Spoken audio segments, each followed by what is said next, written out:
Um, yeah, welcome to the Boruto podcast. This is the chapter review for chapter 16. We're joined by Quay, Watch Boruto, Blonde Hinata, and Strix in the chat. I will say chapter 16 was amazing. I really liked it. I'm pulling up the chapter right now.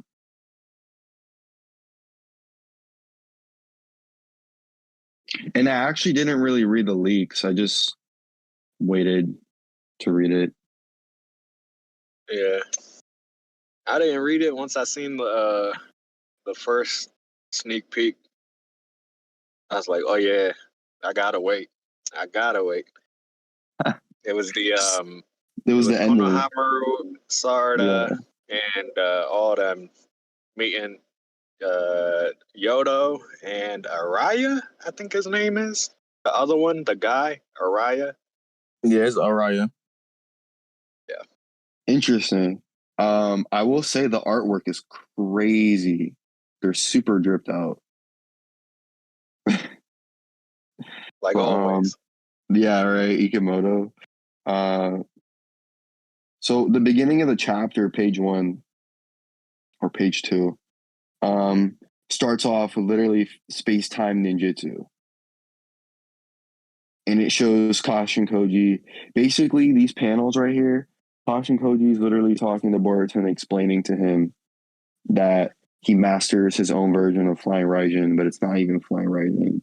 He just calls it that after his grandpa. And he explains to him how he does it, like what he learned in the years to come up with it. How many years did he say it takes him? Like it 5, was 6. 6? It was 6 years, so he would have been 20 because he's 14 when he meets Kashin Koji. It's 1 year after they leave, right? So he would have been at least 12 or 13, and then he would have been 13 or 14 when he meets Kashin Koji. And then 6 years would have been 19 or 20 for when he masters it in whatever timeline he sees, which is crazy. Yeah. But he basically tells Boruto how to speed up the process of learning it. Literally at the bottom, he says, by marking metal objects with your chakra, you can sense them, and that metal objects is like the best way to do it. Boruto says, I'm a genius on page 3. Yeah. It's too funny. So we move on to page 4, and it shows that's actually Boruto instantly pretty much mastering it, kind of like getting to it. Yeah. Right? Like instantly already on it. You know what I just wondered? If it took him 6 years without anybody, without Kashin Koji telling him the answer, why did it take him 6 years? Really think about it.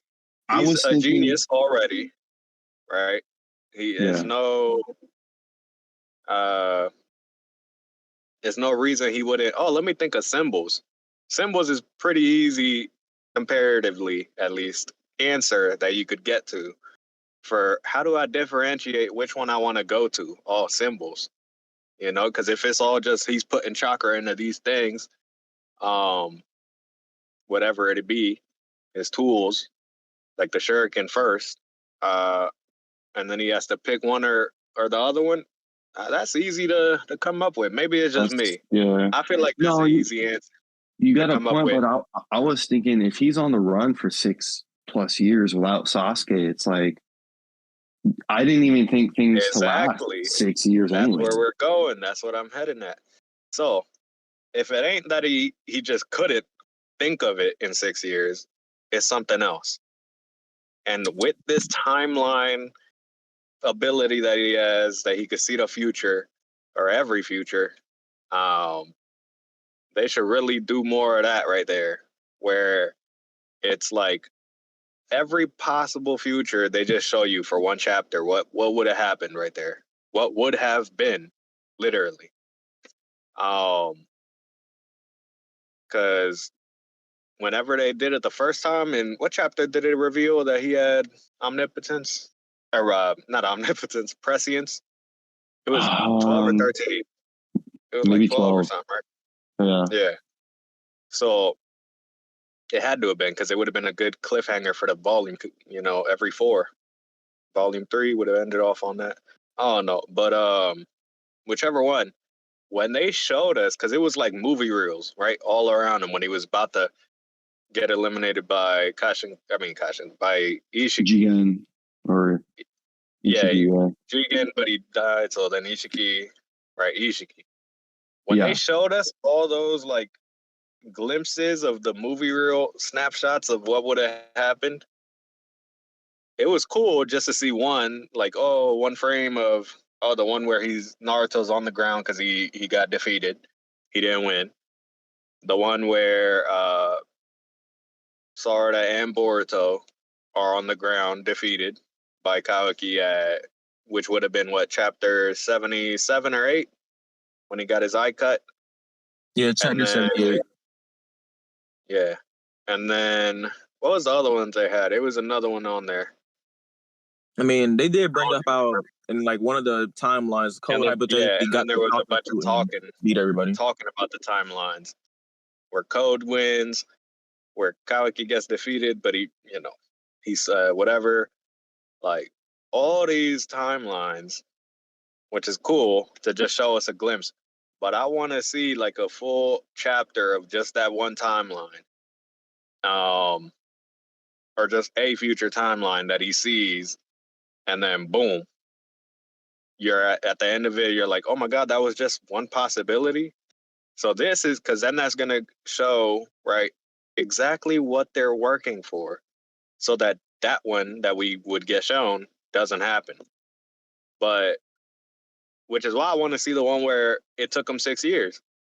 Because why would it really take him 6 years? He's too smart to not be. So it has to be other things. So he was in the safe when he meets him, right? And then he said, whenever he like first tells him to touch the toad, and then he'll get teleported back, well, summoned back with it. So if he's in the sand at that point, he must have figured it out after any point after that, right? Because he doesn't have any room to go, literally in a cave, about to get found by the sand Jonin or whatever. But nah, it has to be more to why it took him 6 years. So whenever they said 6 years, I was like, damn, that doesn't sound like that doesn't sound like normal circumstances. On the next, which it is. On the next page, though, on page 5, he says with visual range, it's difficult to teleport far away, and then he also mentions that it will be hard to recognize all the different shurikens because metal is their best option, and he's using shurikens. But literally in the bottom panel, Caution Koji says it would not be an issue if only one object were in play at a time. But then you wouldn't be taking full advantage of the utility of this jutsu. And you came up with, and he explains it, the idea to use symbols. So I guess it must have just been a lot of trial and error to figure it out, a lot of practice. I don't know. I feel like Boruto, I don't know. I feel like he would get it done instantly. Or not instantly. But, well, actually, instantly. You know, he figured is it now. out now. Well, I mean, now he is, but realistically, it wasn't supposed to. It was something that stopped him from doing so. Whether it be he kept trying it, and then now he's low on chakra, and then maybe that's why, or they was just hunting him down crazy, chase down. I think he just used any metal object. I think he got to the point where he used a few different metal objects that looked different, and he could tell. He's done that before too. I mean, yeah, he in the metal. They said it was all accidental, single burst. Like he just did it without even realizing it. So like he was able to do it, but he didn't master it until like 6 years later. Exactly, that's what I'm saying. He said it was what is it called? Irreplicable. Yeah, irreplicable circumstances where his space-time ninjutsu came up. I I feel like he could replicate it. I know that he's talking about the ones with Kawaki, right? I think they pulled up one of the panels of him doing it with Kawaki. But I feel like he could do it in way less time, because how long did Kawaki have the karma for? He looked like about what, 8 when we see him as a kid, or as that's a the same range. smaller Like he's had kid. it for forever. And then he would have been what, 12 or 14, because he's older by however many years. Then maybe actually but still, Kawaki should not be doing it as fast as Boruto, or in this case, Boruto should not be doing it as slow as Kawaki, because we all know Boruto is just way better at everything. Like, what exactly are you saying Kawaki did before Boruto? Like space-time manipulation and shit?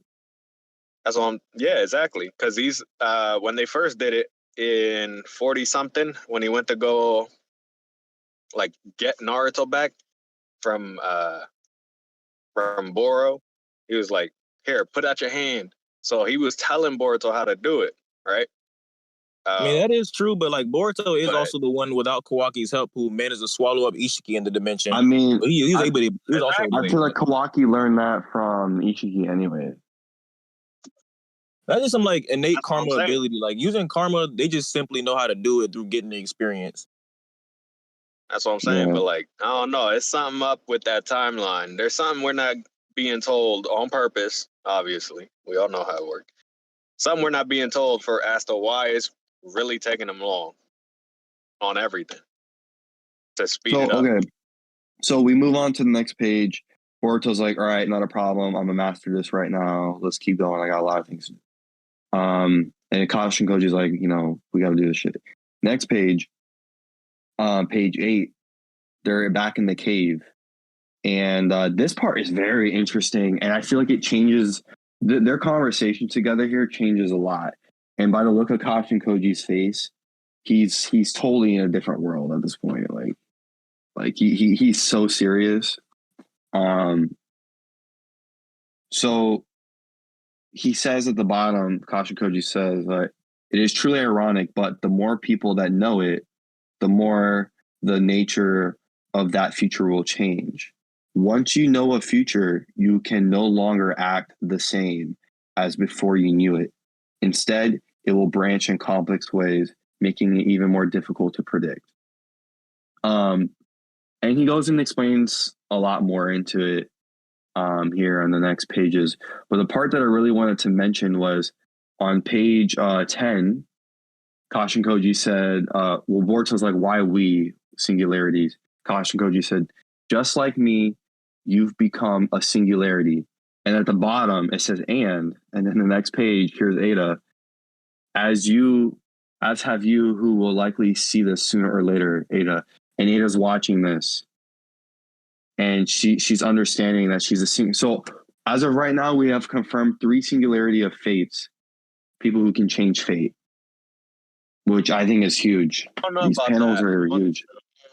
He didn't really say he could change fate if you're a singularity, but yeah, we got 3 of them. Yeah. And that's going to be the answer too. That's going to be the answer as to why you're immune. Think about it. Because you're a singularity. Exactly. Oh, bro. Immune to omnipotence. Yeah. Oh, man. It has to be. Because I never put any actual stock into the love theory or that's coming up, though. Other theories. The love theory is coming up, and it actually supports my theory. So literally after this page with Ada, so we get page 12, we have Sarda, Sumire, and Ada back at the crib, and there's Damon chilling. And this also is so important. And of course, like this pretty much confirming what you're saying, that Sumire and Sarda could also be singularities. But there's also something going on right now. Kashin Koji was just saying that like you can't really tell they're people because it'll just change fate, and you don't want to do that. So in the conversation here, they asked Ada to use her eye, and they're like, "Any luck to find Boruto?" and she just heard in on the conversation, and she says at the bottom of page 12, it seems as if Boruto isn't saying much. He must have his reasons. It feels to me like he's doing it to prevent unnecessary danger to the two of you. And I think Ada's also playing along with the singularity thing that Kashin Koji was just saying. Like I feel like that confirms that. Sarada keeps pushing. She's like, "Where's Boruto right now?" Anyways, on the next page, and here's Sumire, and I think Sumire has picked up on it. She says, "I don't think Boruto wants us to know." She said, "We may have taken Boruto's side outwardly, yet we know almost no crucial intent about him." And she says on the next page, "But I think it's because of that we've been able to live freely like this." Basically, Sumire is saying that they shouldn't find out because it might change things. I think she's picking up on it, why Boruto is keeping things away, and Ada's doing it right in front of them too. Yeah. It's what do they call that? Where you set it up. It's two different plot lines. They're both coming to the same thought through different means. Boruto gets outwardly told, this is what's going on. If you know stuff, you will not act like you can't know it no more, right? And then she is coming to her own. She's going from within. So I feel like that just is more as to why she is a singularity. She gotta be, Right. Because think about it. When Kashin Koji, if we go a little bit back, when Kashin Koji was telling him, he said another thing about the singularities, right? He said, the greater you diverge from the track called fate and become a singularity, a heretical existence, which makes the future unstable. So it's better for them to not know. I'm thinking, right? What he's saying is, if you do something completely crazy in one future, but in the timeline that you're in, you don't even happen. You don't even let that happen. I'm thinking that's what he's talking about. Because what could it be with Sumire, right? That was such a big piece of history, or would have been if it happened, when she first got introduced. Remember, she is first introduced in the anime. So when she first gets introduced in the anime, what was she trying to do? She was trying to blow up the leaf. I feel like if I'm looking at a timeline of every event that's happened and will happen, that one, the leaf gets blown up, would not be a good one, right? It'd be a bad one. So if it's a bad one and you don't let it happen, directly, indirectly, whatever, you're guiding the future to the good ones, not from the shadows too. Because that's another thing that they kept saying back then when they introduced her. The shadow, which is New Age chakra, but the shadow, or the mastermind behind the shadow. That was one episode. It was titled. I think it was 10 or 11. Might have been 11. So the shadow is like literal thing, and it's a metaphor from working from behind the scenes, the Wizard of Oz behind the curtain, any other type thing, right? But she's doing exactly what he is saying is a singularity's job to do. The duty of a singularity is to put y'all on the good futures and stray away from the bad ones. She's already done that unknowingly. She doesn't know. She knows, because the consequences of what would have happened if she did blow up the village back when she got introduced. Right. But she doesn't know that's why. Nobody knows that's why until they do find out. We look at Boruto. He gets told, now he knows he's a singularity. So it's going to come a point in time where that same thing happens and they get told that they are, or that they'll be confirmed that they are, Whether they get told or not, doesn't matter because Kashin Koji can see the future. He'll know before any of us. But what could it be? It has to be something like her introduction, and it would also be full circle, right? She stopped it from happening once to guide it to the good future. Now she has to do it to guide it to the good future, blow up whatever it is. Well, I will also say, Sumire. Okay, let's just get to the next panel, page 16. Okay, she's going back and forth, arguing on Boruto's side of things. Like, he doesn't want us to know things. Chill out, Sarada. But the bottom of page 16 is when things get a little bit crazy and explain a lot. The bottom panel says from Sumire, and not just Boruto's feelings, but mine too. Do you know, don't you, on the next page, that I like Boruto a lot? And then she says, and yet you just leap into his arms. And it's like flashback to chapter 1. And Sarada's like, oh God. And the next page, she says, I've tried to be respectful of your feelings, understand your reaction in the moment. But what about you, Sarada? When you were in front of me, did you think about my feelings at all, even just a little bit? And that literally confirms to everyone, yeah, Sumire likes Boruto. But it also seems like Sarada does too. And we have Ada here as well, which we even see Ada kind of like Boruto a little bit too. And she starts laughing, talking to herself in her head on the next page, saying she's gonna, try not to move, gonna laugh. And Sumire runs out. By the drama. Yeah, I think it's dope that they got girl drama. And this also supports my theory that's on twobluevortex.com, Sarada versus Sumire. If you look it up, I had this theory. I posted it last year, pretty sure. There's a date on it, 2023. And I posted saying, I believe Sarada and Sumire both like Boruto, and it's going to get to the point where they're going to fight. And I feel like it's actually leading up to that, which is pretty cool. Do you think we'll actually see a fight between them? I don't think there will be a that's fight. That's what they want us to think. Oh, yeah? I think that's what they want us to think, yep.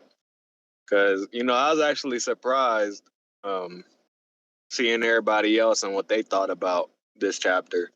I would have thought they would have been more focused on the now, the future, right? What they're trying to protect, all that. But they're focusing on this, which means this gotta be a false flag. All the plot twists that you've seen in Naruto and in Boruto, you think, oh, it's nothing. And then boom. No way. They're just showing us this as a straightforward thing. I can't see it. Well, it was building up and it was building up in Sumire. Sumire was like feeling frustrated about the hug, and she hasn't been saying anything, but it was like percolating, and eventually the time came when she just like couldn't take it anymore and just burst out with expressing how she felt. I mean, yeah, it could just be that too, but I mean, it definitely is that. It definitely is that, but I'm seeing past all that. What did they say? You gotta find the hidden meaning behind the hidden meaning. No, I was just like, damn, everybody. And then in real life, right? Not just in universe, but in real life, a bunch of people were focusing on this that that read the chapter. They were focusing on the girl drama. And I was like, damn, maybe I gotta look into it some more, because I'm seeing what I'm seeing, right? Everybody knows what's going on. But what I didn't see people catch on to is when she first talked, right after she was like, put yourself in my shoes, which is what, empathy, right? That's empathy or sympathy? Sympathy. I think it's empathy. Oh, it's empathy? All right, well, whichever one. After that, she says, "You do know, don't you, that I like Boruto a lot?" And then she doesn't say anything. Let me go back to that Like, page. you know, Yeah. y'all don't see it. Yep. I see it. No, I see. No, yeah. Why would Sarada she doesn't have say to anything. say that? There's a flashback, and then we see Sarada again, literally speechless. Yeah, but why would she have to say that if she already told her this back in part one? Look, we look at page 20. Sumire runs off, and her last words were, how much longer will I still just be class rep to you? And I think it's so interesting that they always call her class rep and they never call her Sumire. Exactly. That's where I'm getting at. I think Sumire is put in a tough spot. I think she just needs some time to herself or something. I don't know that, or they're gonna straight up fight later. If they're gonna fight over Boruto, I think that's what it's getting to. I think Sarah's like, nah, he's mine, bro. And I think Sumire is gonna win after all, or Boruto's just gonna pick Sumire. I don't think it's gonna be like that. We have a comment from Strix. Strix said, "Guys, stop this nonsense debate. Boru Sumi is greater than Boru Sara. Very obvious." Yes, I agree. I believe that Boruto should be getting with Sumire, and Sumire represents more of like the Hinata side of the story. Like she's even got like kind of like the purple hair. Do we forget that this is literally a Boruto and Sarada story? Like the conception of Boruto in real life, not in the universe, is there was a statement in 2014, way before anything, right? Even the movie. It was like, I'm working on a Kishimoto. I'm working on a story about Boruto and Sarada. So since the beginning, this is a Boruto and Sarada story. I don't know how people see Boruto and Sumire. And then not just that. Going back to what I was talking about with the her introduction, and that, you know, maybe that's something to do with her becoming a singularity, or it's gonna whatever. She was in the anime first before the manga. Not just that, and the manga came out before the anime, obviously. Not just that, she's not even a creation of Kishimoto, if we didn't know. Yeah, but that doesn't mean that Kishimoto created them to be for each other, though. I don't think it has to be 100% that. Maybe he didn't even have. Maybe he was like, "Yeah, Kishimoto, do what you want with that side. Like, do what you want with that." Remember, though, 2015 is the first thing of Boruto. At the end, it's literally the mountaintop or the Hokage faces, whatever. Not even confession, but like, you know, scene where she's like, where Boruto's like, "You're gonna become Hokage. I'm gonna be your right hand man to protect you." And then she was blushing, and in the movie, she was blushing even more. She was all red. Look. So, it's always been a Boruto and Sarada thing. That's why I don't get the hug from Sarada.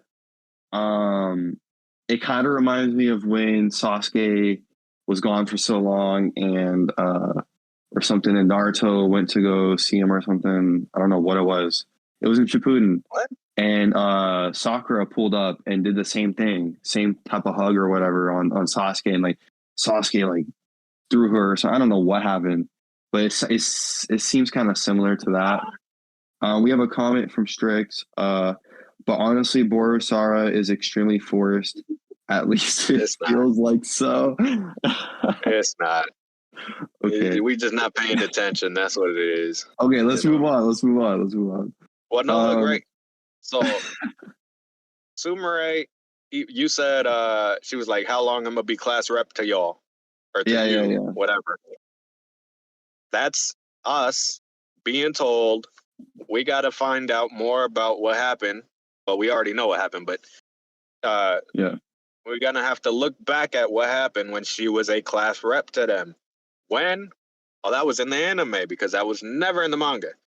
She was already out of the village by the first time she appeared in the manga. She was at Kotasuke's lab outside of the village. The class rep thing didn't even last that long. It lasted like a day. It can't have been, or it not can't. It didn't. It didn't happen in the manga, right? So that means that plus the do you know that I like him a lot, or don't you? right? She was asking the question. You already know this, don't you? I told you this, don't you? Right. That's what I was thinking earlier. That she already said it to her. She already told her this back in when we first meet her. She was in the manga, at least. When we first meet her, she was like sitting down with Sarada. I think they were looking at him. He was, messing around with some of the ninja tools that they had over at the lab. The little gloves that you could walk on, or boots and gloves that you could crawl on walls like Spider-Man. They got that little glider thingy that you could fly with. But that's when she first told her, not her, told Sarada, I like Boruto. And then she was like, what? And then that reaction, right? Well, why would she have to, I get to reiterate, right? Oh, she's saying that to reiterate. Or the more likely, because of the next part that she says, the more likely is, well, what happened in the anime? Oh, that never happened in the anime. They did not do that part where she tells Sarada she likes him. So every chapter just going forth has been more and more evidence that the anime is the ultimate story. Like, it's the true, fullest story in its entirety. So, and that's just a side thing, though. That doesn't matter too much. That's just an argument that we've been had. Everybody's been had. But just really think about that. She said, you do know I like him, right? Yeah, she should know because you told her already. But in the anime, they didn't, so she doesn't know. So then that's how they're going to do it like that. They're going to, oh, I didn't know, type shit, right?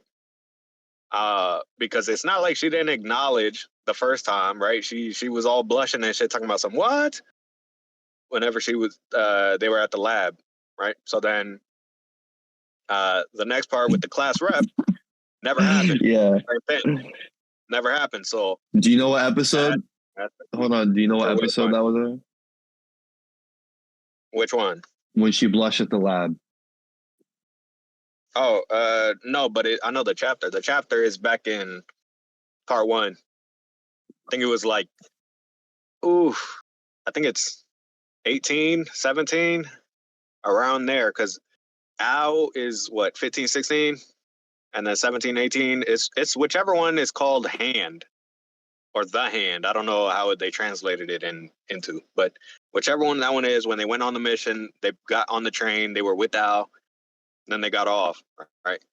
That one was where I'm talking about, for the first time that she told her that she likes Boruto. And she acknowledged it for sure. So it could be, oh, well, she just forgot. No. But yeah, the class rep thing too. Outside of just the argument that, is being proven by, they keep bringing up stuff that doesn't happen, right? They did it in part 1, especially. As a matter of fact, in the train scene, so a couple chapters, or depending, I don't remember how it breaks specifically, because, I got the volumes and they got 4 chapters per volume. But even then, they've been talking about it, the missed field trip. What field trip? Exactly.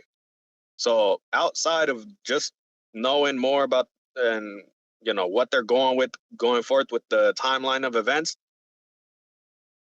her saying, how long am I going to be the class rep to y'all for, is saying you got to look at that again, because we're going to bring it up, right? But we're going to put a different lens on it now. There's going to be something, and this is all predictive, of course. There's going to be something that it'll full circle back to. And it has to be, and well, not it has to be, but I believe it has to be the part where she almost blows up the village, because it's all tying real nice. They're weaving it, Yeah. Okay. So, we get to page 21, and Ada gets a call from Shikamaru.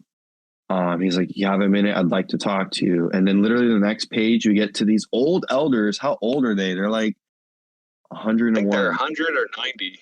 If timeline Yeah, was gotta be right, because 100. Harrison was like 60 or no Oh when he man. died, or 70. Well, they're talking to what, the Dynamo or something?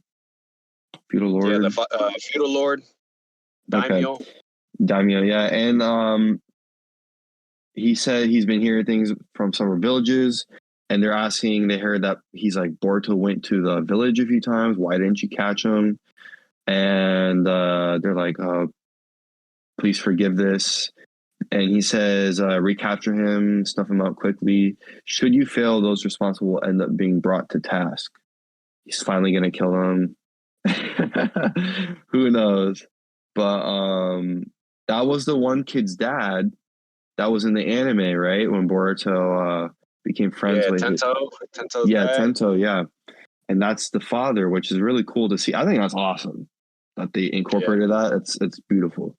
And then the next page, we see Shikamaru, and he pulls up and he says, if it were up to me, I'd rather not meet you in person. So it seems like she made him come there. And obviously he's still captured by her charm, which is still a thing. She looks like literally like a brat doll in this scene right here in 23. Her eyes look crazy. She said, I didn't want the sensory units eavesdropping. She said, besides, I like it when you're out of sorts. It's cute and endearing, part of her charm. And Shikamaru, he's holding strong. And then the next page, they talk more, and she tells him everything. But it's the thing is, throughout these chapters in Two Blue Vortex, all the intel Shikamaru gets is like quick and short every time, and it's going to be the same thing here. He doesn't get time. There's no time to talk. You know what I mean? Like, they just gotta act on everything. She says, unfortunately, it's just as you predicted. There's a new divine tree person, and she says the names. His name is Ryu. Imagine Shikamaru has to collect all this information. He's not writing anything down. He's just collecting it all. His name is Ryu. He's modeled on the Sukanaguru boy. He's like Shinki. Sunagakure. Yeah, Sunagakure. And his target is the Kazekage. And she says that the Kagekaze is safe and sealed because of Shinki's jutsu. It's so interesting. Sasuke got sealed. Naruto got sealed. Gaara got sealed. It's like they're not even killing them. They're just sealing them. Well, remember though, two of them were by their own team or on their own side. It was friendly fire on two of them. It was Shinki trying to protect Gaara, Kawaki trying to protect Naruto. The only one that got the only one that got sealed by the enemies was Sasuke. Yes.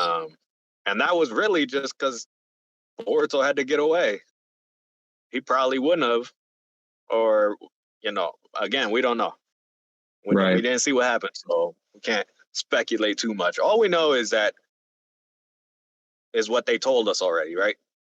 Sasuke told us there is absolutely no way, so 0% chance already, except for the unexpected, and there's not too much Sasuke can't account for, right, in terms of unexpectedness. His literal partner in crime, Naruto, is the what? Unexpected guy. You can't expect him. You can't prepare for him. What's his nickname? Damn, I forgot Naruto's nickname. It's the something ninja. The something ninja. Unpredictable. Whatever. But yeah, so we already know certain things. Hold on. Yeah. On that daimyo though, right? On that feudal lord. Yeah.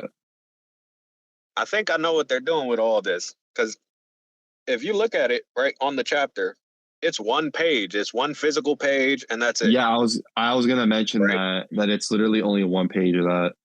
Yep. Yeah. And why? Because they think, it's just nothing. They want us to think it's just nothing because it's back on to Shikamaru and Ada. which is more important, at least for now, because that's brewing in the background, right? They have to recapture him first until whatever is supposed to happen happens.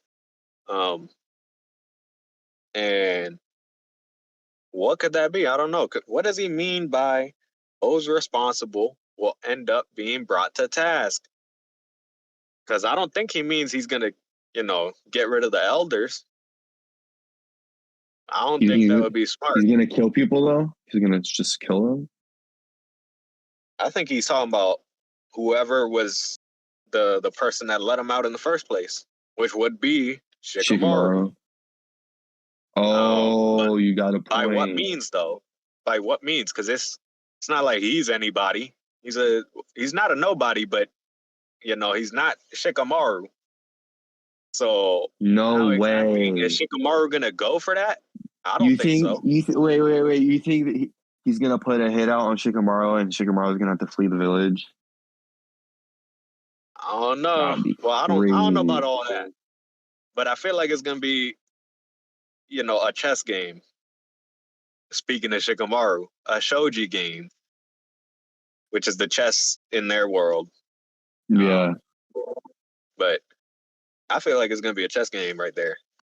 Him, Shikamaru, versus anybody who's against him at the time. So the daimyo, if he's in the way, I gotta get you out the way.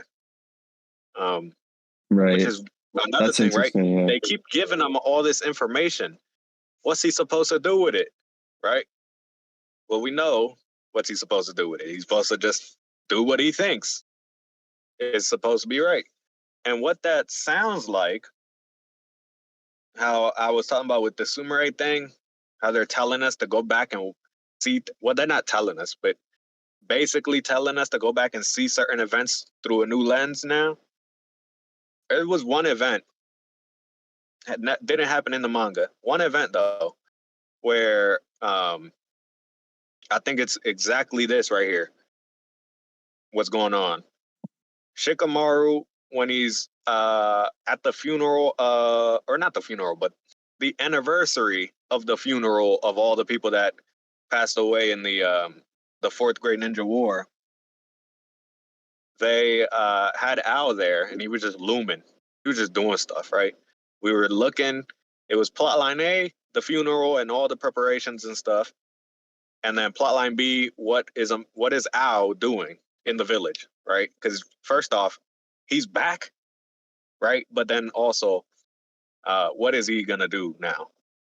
Which is in that episode, I think it was 178, off top of the head. I'm pretty sure it was 178. Because any later would be Kawaki and Amato and all that, or not Amato, Kawaki and Ao. But Ao is talking to Shikamaru and Ino about what was said, right? Remember, the last they know of their fathers, both Ino and Shikamaru, they died in the in that little outpost or whatever they call it, command center, I think it was, when the Biju bomb hit them. So they get a chance to tell them, hey, what did they say? Did they really believe in us? And of course, we see it, whether we believe it or not, doesn't matter. Because Ao tells them, yes, he did. They really believed in y'all. Y'all are going to get it done, right? That's reassurance. I'm bringing that up because in this chapter, they reassure him again with all this information. It's the same exact scenario. Think about it. If you just go vague enough, of course, he gets bombarded with all this information, this plan, right? It's not really a plan in this time, but back then it was a plan. You got to do this, this, and this. Y'all go win. And then they, cut off communication because you know what happens. So now they're bombarding him again with this information, right? Whether it be Ada talking about, oh yeah, Gaara's down. His son is captured, technically, right? He was sealed. And matter of fact, his son is going to be enemy now when he gets reincarnated with the Shinju. So he's like, damn, And then I got to deal with Boruto and all them, like what's going on with Boruto, because, you know, I let him out, and I don't want people to know, because if they know, it's gonna be up for me. Look at the daimyo. He said, who's ever responsible. He didn't say all that, but whoever is responsible. So I see where you're he's going about with to it. hit a point. He's about to hit a point, just like back in Shippuden, where he's got to do something crazy, right? And so, well, this episode, there is something I want to mention about Shikamaru in a bit, but we got to get to a few more panels. all right, well, look, I'll say it now. Let me talk back in. So in this episode, after he gets bombarded and he gets the flashback of that exact same scene, at the end, or near the end, obviously, because at the end it's end credits, he is monologuing to himself, internal monologue, with his son, right? A representation of the future, right? He'll live on through the son, where he says, I hope he's learning something from me. And should the day come where I have to do what my dad did for him, I'm paraphrasing, he didn't say all this, but should the day come where my dad does, or where I do what my dad did for me, which he's talking about the Great Ninja War, he's going to be prepared for it or whatever, basically. So I think that's what they're setting up right now. With all the Shikamaru stuff, they're setting up him to go away. And how could they get him out of the equation for a little bit? Look at the daimyo, which is why when they do one-page scenes, you got to really look into that, because they're going to go back to it, obviously. Yeah, I was going to mention that it was one page. You know? But like, come on now. Continue for I know what you mean. Him out of the picture with this daimyo stuff, whatever that means. And I wonder if we're going to see his son again. I hope so. It'd be crazy because, think about it. He got a little older. First off, he said recapture and snuff him out quickly. He doesn't know this, but that man saved your son. That man you're trying to hunt down saved your son, and he doesn't know. So, with how he's thinking it's Kawaki. Yeah, that's but what he's I'm saying. Thinking it's Kawaki. He doesn't know. But seeing as how they keep saying, and Kashin Koji keeps saying, once you know the future, you can't act like you don't, right? Once you know the circumstances, you can't act like you don't. It'd be cool, but I'm pretty sure it won't happen because I don't feel like he's important enough. He is, but not in real life. It'd be cool if somehow the daimyo finds out the circumstances. Think about it. I put a hit out on my son's savior. Not just my son's savior, but my son's friend. That would go crazy. But I don't believe so, because it complicates, like Kashin Koji said, it complicate things. Now I'm going to rescind my hit out on him. Then they got to come to some excuse like Shikamaru did. And I don't think so. But yeah, this daimyo, this everything, it's all tying back to certain events that didn't get shown or will be shown in the future. I don't know. But yeah, I thought that was another cool thing from this chapter that people didn't, some people picked up on it, but I didn't see too many people pick up on it, where they're pushing, again, I'm telling you, it's a breaking point. It has to be a breaking point, because even when you looked at part 1, when the first love charm first appeared in front of Shikamaru, what did Amato say? Amato said, don't try to fight it or you will break your mind. Don't try to fight it, you will break your mind? That's not a threat that's empty. Like, what does that even mean? Break your mind? You're going to go crazy? Who's gone crazy before? Just out of nowhere, supposedly. You don't see nothing happen really, but he just went crazy. Well, I know one. Kawaki's dad. He supposedly went crazy because of the war. That has nothing to do with it, but I just thought about it. All right, bro. Hold on. Let's get back on track. So page 25, we see Shikamaru talking to Ada, and she mentions to him, there's an annoying divine tree who's actually able to look into my eyes when I'm watching with the Simmergon. That's the bug tree. I don't even know its name. That's the bug one, though. Mamushi, yeah. He's like, that's possible? It's some sort of ability? Ada says, I'm not sure, but it made my blood run cold. So basically, she says, please don't, and the next page, she says, please don't ask me to watch them in real time anymore. So I guess she can still, like, see past events. Shikamaru even says past events are fine. I'm grateful for the reports. And she says, oh, and about Boruto. And he's like, all right. She said, you're the one who set it up, right? Helped him escape using Mitsuki. He's like, what are you talking about? And she says, don't play dumb. And she confirms that she says, I won't tattle on you to Konoha. She says, besides, above all else, I don't want to cause Boruto trouble. And she said, forget about it. In the next page, she said that Kawaki's agreed to team up with him, with Boruto. And if you want something done with these divine trees, leave it to them to do it alone. And he asks, hey, Ada, Boruto has a mystery accomplice. Have you seen him? And he says, he previously spoke to me in the form of a toad. That toad was familiar. It's Kashin Koji, isn't it? The next page, Ada turns her head and there's a toad sitting in her hair. And she's like, you're sharp as ever, Shikamaru. I thought this was crazy. I thought this was like... How did it even get there? How did it get there? Am I forgetting something?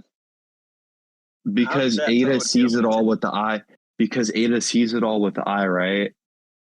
So Kashin Koji's keeping in contact with her. And I think they're already working together. I think they're on the same page, especially since they both came from Kara and they're both cyborgs. I think they have a good relationship. But he says, listen closely. I'll give you the gist. No questions. And he instantly starts giving out information. He says, Saratobi, Konohamaru, Sarada, and Mitsuki, deploy them all three to the land of wind. Hold on. Kashin Koji would be a cyborg? I'm pretty sure he's a cyborg. Yeah, he was part of he has the Shibai cells, he's man. He's an artificial human. But they call them, right? So is Ada. But they call them cyborgs. So I don't know, because he's literally like a test tube baby. Like, it was and him so is before he got born. Code and I don't know. I remember when they were first talking about cyborg and androids, everybody was like, oh, well, that's not an android, that's a cyborg. So the terminology, maybe I'm missing something, but I feel like it's mixing humans with like technology. Because if we're thinking about it, really, he isn't a scientific ninja tool like Kawaki. He has everything Jiraiya had. But Kashin Koji's a scientific ninja tool and his pre-science showed at the time or close to his death, it activated. But he definitely, I'd say, is a cyborg for Damon, Ada, Kawaki, due to Amado. But anyways, I don't know. I feel like an implant of just what's the name? There might be more to it, bro. I don't know. Transmutation. I don't know. It's something whole, like another. Because I haven't seen any real scientific ninja tools. Matter of fact, speaking of that, when Konohamaru first fought Kashin Koji, he was like a Rasengan. And then he said, it's not a scientific ninja tool. That's really a Rasengan. So I was like, that just threw me off, but go ahead. Yeah. So I understand. So page 30, Shikamaru said either Ryu or Matsuri are bound to show up there, or perhaps both together. Have your trio team up with 2 sand ninja to slay them. And then he starts asking questions. Shikamaru says, hold on a minute, explain what's going on, give me a convincing reason why. And instantly the Toad's like, I think this is so clever. Toad's like, I told you, no questions. If it's not enough to convince them, then come up with something plausible. And he says one other thing. That's what That's what I'm getting at. They're telling him, this is all on you, buddy. Yeah. You ride or die with whatever we tell you. Which but is they're going to lead us First up off, anyways. You're putting too much trust into one man, if he is a man, Kashin Koji. Because he said specifically, you send these 3 people, Konohamaru, Sarada, Mitsuki. And he then has no team choice. them up with 2 others. He has no choice. What? Yes, he has. He has a choice. Because it's with Boruto. He sees that Kashin Koji is working with Boruto. He questioned Ada about it. Toad That's pops not up in front of directly him. tied to Boruto, though. The mission, just to go to the sand and it's his accomplice. see what's going on with Gaara. No, but he's finally talking to Kashin Koji. You know what I mean? Like it's no. I don't think. Like, look, the mission is to send people to back up for the sand, right? Yeah. Why send those 3? It's because we know, again, just like how he said, his duty as a singularity of fate is to guide them to the good futures. So if he tries to not send them, or if he sends somebody else, something bad will happen, right? Yes. That's what we're thinking right now. I'm thinking, and I'm always been pessimistic. That's first off relying way too much on one man, right? Even if he knows the future, we're not doing all that, which is why he has hesitation to even do so. What about no questions, right? Nothing better go wrong. If you're really trying to guide us, right? You're putting yourself on the higher position morally. Oh, I'm doing this all for the greater good. Nothing better happen that they dislike. So if going in, like how he said, Ryu or Matsuri would show up, right? If they show up, which they do, but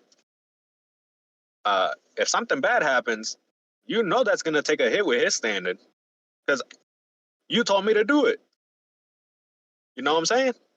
Yeah. You told Shikamaru to do it. So if something happens and Shikamaru's up to task, how the Daimyo said it, because of it, now it's going to be like, well, you know the future, you know everything, so what do I got to do? Oh, I did that, and it failed. Also, I was mentioning earlier that Shikamaru is going to have to memorize all of this.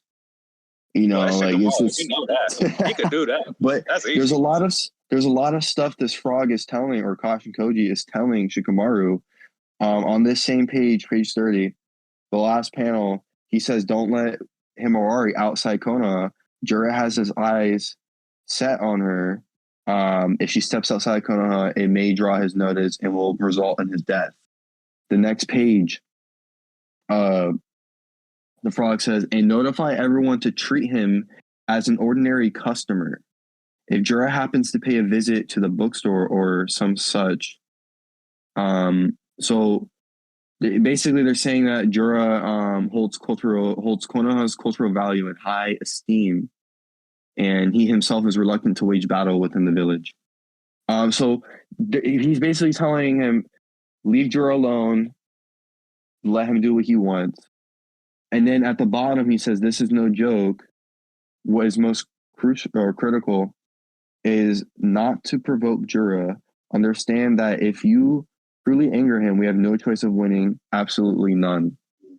So he's basically saying, leave Jura alone, let him go to the bookstore, which is crazy. If that even happens, or I mean, that's what's going to happen. He already knows.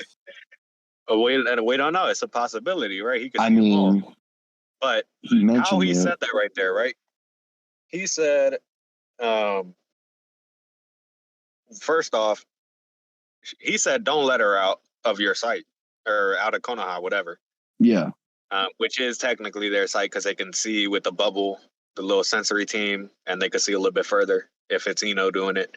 But he's, again, this is another thing. He's putting these like scenarios up. He's waging this or this won't happen. So if it does or doesn't happen, if it goes against whatever he did, you're the all-knowing guy and you still got it wrong, something else is up, right? So her just her leaving makes it so that she dies every time. Is it every time? No questions, right? So we can't ask. Well, I was thinking every time? Is it at certain points or exactly? I was thinking it would be cool to see him Owari probably leave the village anyways and disobey orders. It would go back to when Kawagi did it, right? Right. Kawagi was inside the village, and then Code is on his ass. Huh? I think the thing about Himawari leaving the village, I think the thing that Kashikoji said is like foreshadowing, and then Himawari will leave the village and she will die, and then Boruto will lose his mind, and then Momoshiki will take over his body. Yeah, that's another thing too. Kashin has been talking in absolutes. It's no ifs. It's no maybes. It's always just absolutes. First, he's talking about when he tells Boruto what happened. You died. Naruto died. It happened. And then now he's saying, "Oh, if she leaves, she will die." It is no scenario that he can see, and he supposedly can see them all, right? Or at least a lot of them, where she doesn't die if she leaves. And then like the Jura thing, when he's at the bookstore, don't provoke him, because if you really get him angry, there's no chance of winning. Not one. You ain't see one possible, like Doctor Strange in Marvel. 14 million, you see one of them? None. Right? It reminds me of when Sasuke said it. Sasuke said it against Code. He was like, get out of here. We have absolutely no chance of winning against him, talking about Code. And then look what happened. Something bad still happened, even when he ran away. So whenever he says this, like, oh, if she leaves, she will die, even though it hasn't been disproven for him, whenever he says it, it has been for other people, which is what? They're trying to make you not expect it. Like, it just can't happen. It just can't happen that she survives. So when it does, it's unexpected. And again, you cannot account for the unexpected. Even the all-knowing future guy would fall under that rule, right? If it does, like, if the scenario plays out, she leaves the village, but she somehow survives. So this, again, they're posturing him to be the X's and the O's. It either does or it doesn't happen, and I want it to not happen. So I'm telling you to do this, no questions asked. They're pitting him up so that when Kashin Koji is wrong for the first time, whatever scenario it is, it's going to be, oh my God, the all-knowing future guy can't? And that's probably going to do with something with the singularity of fate thing, right? The defying fate, stray away from the so-called fate, which he, what's another thing? He describes it as a track, like a train track, railroads. Or he could describe it as the movie reel type track, right? Track, because it did come to him in a track. But then again, movie reels kind of look like railroads. Not too much, but kind of. Which is another thing that again, I don't know if it's just me, but a bunch of people didn't see all these things. Which is good that we got a platform to say it on, right? I've heard of the track before. I've heard of that, especially in the early parts of Boruto. I mean, not Naruto, because they ain't have no trains, right? It only happened in Boruto. Denki Dad did it. Denki Dad made the train because of Boruto. He went back to the past and told him to do it in the future. So now it's what is it called? Ouroboros? Whenever it's like full circle. And what came first, chicken or the egg? Exactly. But no, to the track thing, right? This is in episode 1. So in episode 1, at the beginning, after the flash forward, right? Because everybody knows the flash forward was the beginning of it.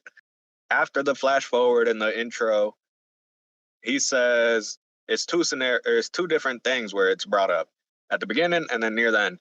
So when Shikadai,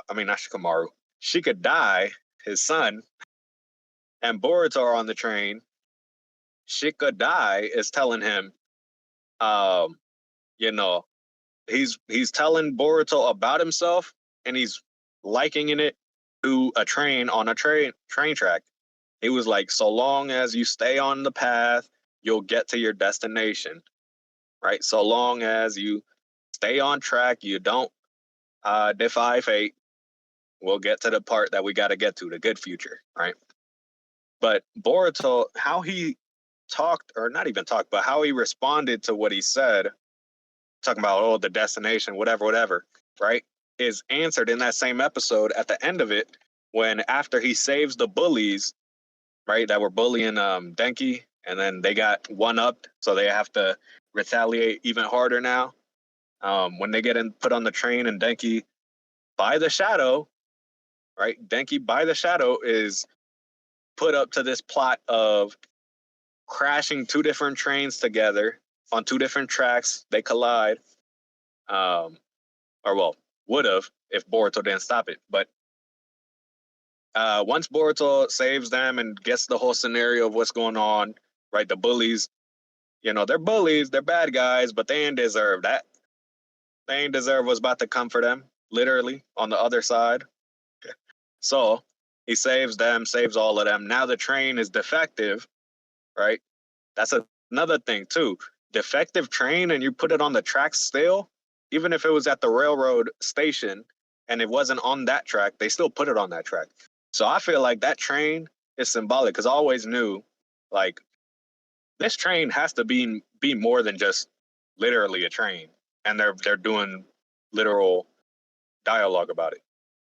So, and then what's another thing too about that train? They say it goes all the way around Konoha in a circle, which is what? That's Ouroboros. That's what it looks like. It's a snake eating its own tail in a circle.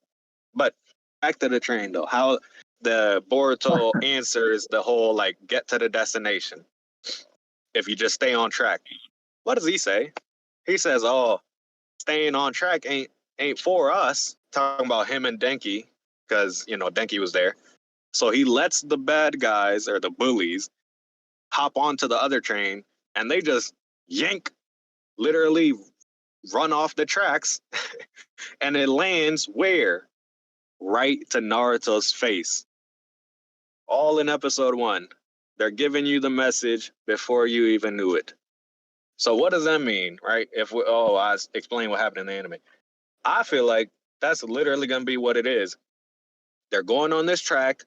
So long as you stay on this destination, so long as you don't answer, so long as you don't ask me questions, I'll take you where we gotta go. This is why I also fear not too much fear, but that's why I also am a little wary of putting too much trust on one guy, even if that guy is all-knowing, well, not all-knowing, but knows the future, knows what will happen. It can't be, because the unexpected will always happen. Speaking of, like, the whole knowing the future, can't act like you do, it's another thing about that. When you try to stop the future from happening, and this is a common trope in everything, it will happen because of that. So what I'm saying is, Ash and Koji trying to stop all the bad ones and trying to get to the good ones will ensure that it will be a bad timeline. So Boruto has to be the one to stop that track from continuing and literally pull himself off of the track and land towards wherever he lands in toward. In the anime, he did to Naruto. So what does that mean? That means it's all going back to Naruto, which makes sense, because just like I was talking about at the beginning of episode 1 and in chapter 1, it all goes back to the moment where he's trying to save Naruto. And somebody's in the way of that, right? Of course. And that's who I think the other train is. The train that was put on this track so that at some point they collide. What does that sound like? That sounds like Kawaki. That's Kawaki. A train put on that track, right, of faith, where one track, Boruto, and the other, not track, one train and the other train, at some point they're going to have to collide. And that is episode 1 flash forward sequence or battle. Right. I see what you're saying over with that. Naruto. So that just ensured me, or assured me, that Boruto will win. Everybody knew this because he's the good guy, at least to us, not in their universe. But that just assured me a little bit more that if those two trains are on a track to be, at some point they're going to have to collide. Boruto, just like how he said he would, this can't end with brother versus brother. Right? So he's going to derail whatever is going on. And there you go. Which is why I don't like Kashikoji right now. We're going to finish up the chapter. So on page 32, the frog says, Kashikoji says, if Jura shows up, retreat immediately. So retreat on site with Jura, and he leaves. He jumps away, and Shikamaru says, hey, hold on. And the frog says, my belated thanks for everything. He's like, keep following your heart to achieve a good future. So he's ensuring that there should be a good future if he keeps it up. And the next page, it says, boing, and the frog goes away. This is a panel I wanted to get to for a while. Shikamaru lights a cigarette, says, what a bother, starts smoking. I hope that's in the anime. I'm hoping it gets there. You don't think so? Nah, I don't think that'd be good. I know, Asuma did it, so he should do it because Asuma, nah. Okay, so I feel like what a drag is enough. Yeah, on that thing right there, that whole smoking after something, it's a cool thing, but it's also not because, that's just dismissive of what happened. Really think about it. He did all that. Now he's smoking. He's dismissing what just got untold to him. So that's why he's smoking in order to relieve stress. Everything that he was told is very stressful. But Shikamaru is smoking to relieve the stress. You don't care. You were trying to get to your smoke break. That's why you're outside. But I know he's not like that. I know he's not. But it's just, that's what I feel like. It'd be a little too dismissive, a little too soon. Obviously it's because he's stressed. Because he didn't get to talk to them, and he didn't get to talk to the frog enough. He had so many questions. But the next page, Sumeri's thinking to herself, why the heck did I bring that up? And then we see in the next pages, we see Sumeri is probably gonna follow her heart at some point because it said follow your heart. Yeah, it says it at the top. The natives walking. Oh, they're catching it. So I think at some point somebody's gonna follow her heart instead of just using her mind all the time. She'll react. Yeah. And guess who else is following their heart or their inner voice or any other term that they want to put on this? It's the bad guys. They're following their heart too, in a way. So this whole follow your heart thing is definitely something. Yeah, they are. But when the Toad said follow your heart to achieve a good future, that's a little manipulative. I mean, or it's just me. Yeah, I see what you're saying. It's just me, right?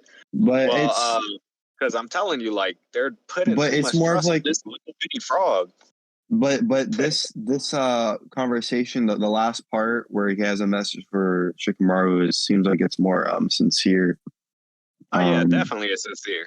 He was talking about don't do this, don't do that. It will be bad. Well, he's saying, My belated thanks. Follow your heart. You know who else people He think says, is I will not sincere? coerce you. He says, I will not coerce you. So it's really not manipulative a little bit. I have to argue on that one. Yeah, but you know who else people think is sincere and shit? Amato. Matter of fact, Boruto literally said, oh, wow, that's it? He's just trying to get his daughter back? But people in real life, they don't trust him, but they trust the guy that knows the future. That's the perfect guy to think you can trust. Oh, well, he knows the future. I'm good. Are you? So what I'm saying is, how he said that to achieve a good future. Do you know what the word future means to Shikamaru in this context? It's everything. It's the king. Speaking of Asuma, right, with his smoking habit, is it even a habit anymore for Asuma when he used to do it? Nah, but speaking of Asuma and Shikamaru, Asuma told Shikamaru, or asked him at least, do you know who the king is? When they were playing shogi, a chess game. He was like, the king? Well, the Hokage got to be the king. He was like, nah. And he was like, oh, well, what is it? And then it was this whole thing of the Asuma doesn't tell him, and then later doesn't get to tell him because he, gets offed. And then Shikamaru has to come to his own conclusion as to what that answer was. And then, of course, we knowing already reading Naruto, we know the future. We know what the answer is. The answer is the future. So the king, the thing that you must protect, is the future. And Shikamaru calls himself a knight. Shikadai calls himself a pawn. They're all these chess pieces. But whenever he tells them, like, to achieve a good future, it's not a intentional trigger, but it is a trigger for Shikamaru. Because that's his whole thing. I am doing this for the knight. What I must do to protect the knight. So follow your heart. Exactly. And that reminds me of what Shikamaru said. There was a chess move. It's not a chess move, but a shogi move. Where the knight sacrifices himself for the king. I don't remember what it's called. I think it's like jumping knight or something knight. Whatever it is. Where the knight is supposed to sacrifice himself for the king. So with all this talk of you're doing this for the future, if you can't come up with a plausible reasoning for why you're doing all this for the future, that you're doing this for the king, so they're setting it up so that he will have to do whatever that chess move is, which at some point will come with his sacrifice. That's why I think it's manipulative. Okay. Not because it's on purpose, right? Maybe he does know. We don't know what he knows. Nobody does. He's the only one that knows the future, right? But it's a little bit manipulative. That's just me, though. Your choice of words, he's really tight-lipped too. The frog, or in this case, Kashin Koji. He's saying no questions, no capes, right? So his choice of words is very, very important with this. We see on page 36, Team 7 pulling up, and they instantly know Sarda's got something on her mind. They ask if she's all right. She says, yeah, she's fine. And up above the bridge, two shinobis call out for Konohamaru. And he says, Yodo and Area. So that's their names. And the next panel is the sneak peek that was released by Viz. Page 38. And they said, welcome to the land of wind. We appreciate your help. And I got to say, their outfits, the drip is crazy. Absolutely crazy. Dude got a beanie that covers over the eyes, like Daredevil. Or it's a headband. Is it a beanie? Well, I think it's a beanie because no way it's a beanie headband that covers headband. his whole it's both. Like, top of the face, right? It's both. But he has a beanie with a hoodie over. Come on now. Yeah, this crazy drip. And then and then the next page, they're basically just staking out, searching for signs of Shinju, and they do find them. Konohamaru finds them. It's this Divine Tree people, and it's the two of them. It was Matsuri and the girl one. And they said, "What is this? A toad?" They see a toad on the floor. And the final page, they say, "A clue that'll lead to Boruto." So in my head, to me, it's like, all right, well, they got to kill him now, because if they don't, they're going to quickly find some stuff out about Kashin Koji and Boruto. So it's like now or never for the squad over here. Hey, you think they took away his nervousness or no? For Araya, the guy? I don't know. Because looking at him stand up, on one knee, no, at least it doesn't look like any signs of nervousness, even though the only thing he says is, "We appreciate your help." And that might not even have been him. That might have just been her, but her bubble is right beside him. Because if they eliminated his nervousness, that'd be cool. That's his whole thing. He was nervous. That's why Sarada figured out who he was, because he's a puppet user, so he has to hide in the back. And yeah, I don't know, but that'd be cool if it took his nervous away. Yeah. So that is the end of chapter 16. Thank you, everyone who joined to listen to it live, or you're listening to it now. I want to say something about one of the earlier panels. When Yoda was talking to Sarada, your auras changed a lot. You into a guy, and she was like, "No, I think actually Sarada has Sumire on her mind because of her earlier argument." And then Sarada is also wearing her her shinobi headband, instead of on her forehead, it's over in her hair, the way Sakura did. So I think that's a callback to when Sakura wore the headband to represent her friendship with Ino. And so I think that's the same reason why Sarada is wearing her headband like that, to remind her of her friendship with Sumire. That's an interesting point. Yeah, that's a very interesting point. Callback, what that means, right? That means it is gonna be a fight. Because what happened with Sakura and Ino back then? It's a fight. Matter of fact, they were pinned against each other. Not just any fight. It's just they were pinned against each other. We'll see. At the Chunin exams. We'll see. So drop a comment and check out the new site, twobluevortex.com. We got all the theories posted on there. You can also check out www.borutoclub.club. Just straight up Boruto.club. Thanks for listening.